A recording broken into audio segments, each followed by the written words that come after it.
विद्यासागर जी महाराज को श्रद्धापूर्वक, आदरपूर्वक नमन करते हुए श्रद्धांजलि देता हूं। कुछ ही महीने पहले ऐसा ही मन कर गया था, मेरे प्रवास कार्यक्रम को बदल करके बहुत सुबह सुबह मैं उनके पास पहुंच गया था। तब पता नहीं था कि मैं दोबारा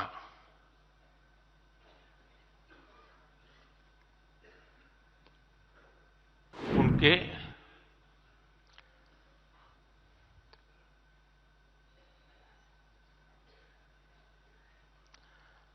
दर्शन नहीं कर पाऊंगा। आज मैं समस्त देशवासियों की तरफ से संत शिरोमणि आचार्य श्री 108 पूज्य विद्यासागर जी महाराज को श्रद्धापूर्वक, आदरपूर्वक नमन करते हुए श्रद्धांजलि देता हूं। उनके संलेखन समाधिस्थ होने की सूचना मिलने के बाद उनके अनुयायी शोक में हैं, हम सभी शोक में हैं। और मेरे लिए तो यह एक व्यक्तिगत क्षति जैसा है।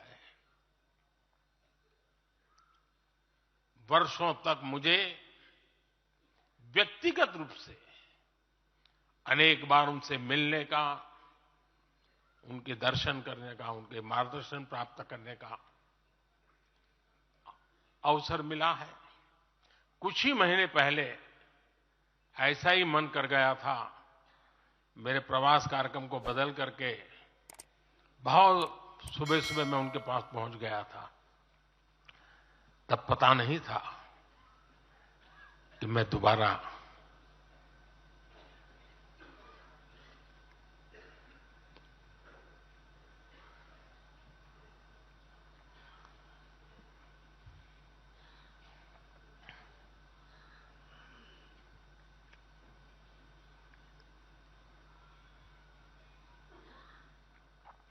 उनके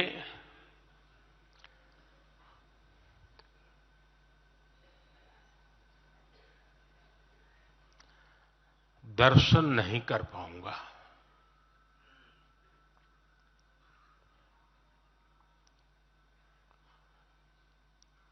ये मेरा सौभाग्य रहा है कि पिछले 50 से भी ज्यादा वर्षों से मुझे देश के गणमान्य आध्यात्मिक मूर्तियों के निकट रहने का, उनके आशीर्वाद पाने का अवसर रहा है। और इसलिए मैं उस आध्यात्मिक जगत की उस शक्ति को भलीभांति जानता हूं, समझता हूं, अनुभव करता हूं। आपको सुनकर के आश्चर्य होगा कि वे तो दिगंबर परंपरा से थे। उनका जीवन कैसा होता है हम जानते हैं, लेकिन शायद ही कोई ऐसी महत्वपूर्ण घटना ऐसी नहीं होगी या मेरी तरफ से कुछ महत्वपूर्ण किसी काम में मेरा संबंध आया हो, 24 घंटे के भीतर भीतर उसका एनालिसिस करके मुझे उनका संदेश आता था। यानी कितने जागरूक थे,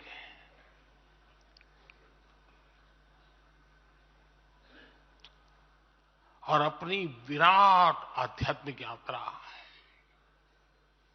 और उसके बाद भी वो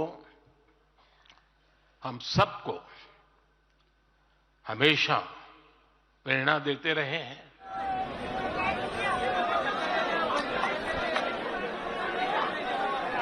कृपया सभी अनुशासन का परिचय दीजिए।